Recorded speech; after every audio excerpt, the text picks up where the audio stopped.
Juliette est gérante d'un établissement à Ixelles. Depuis Balance ton bar, avec son équipe, ils ont décidé de prendre les devants.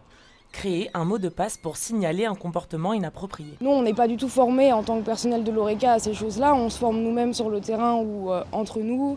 Mais être plus épaulé par la commune, être plus épaulé aussi par les forces de l'ordre qui, au final, ne sont pas vraiment présentes ici. Pour mieux épauler les établissements, le gouvernement bruxellois finance 4 projets.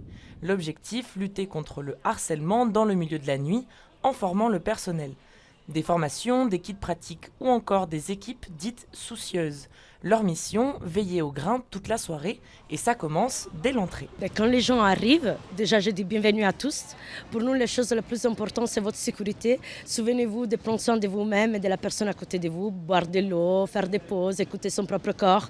Une fois dedans, il y aura beaucoup de personnes différentes à l'intérieur et on a envie que tout le monde se sente à l'aise à cet égard. Donc toutes sortes de comportements oppressifs, violence verbale ou non verbale n'est pas toléré. Le C12, le Recyclart ou encore le Fame Festival mettent en place ce type de dispositif. Plus de 2500 € sont injectés dans ces projets. Ils serviront à former plus d'équipes car elles sont aussi présentes en salle, mais rien à voir avec des videurs classiques. On n'intervient jamais pour raison de sécurité, mais si on observe que la personne ne se sent pas à l'aise, on parle, on demande, on pose toujours des questions, on n'impose rien. Et si la personne ne se sent pas en sécurité ou pas à l'aise, là, on demande à la sécurité d'intervenir. La participation à ces formations n'est pas obligatoire.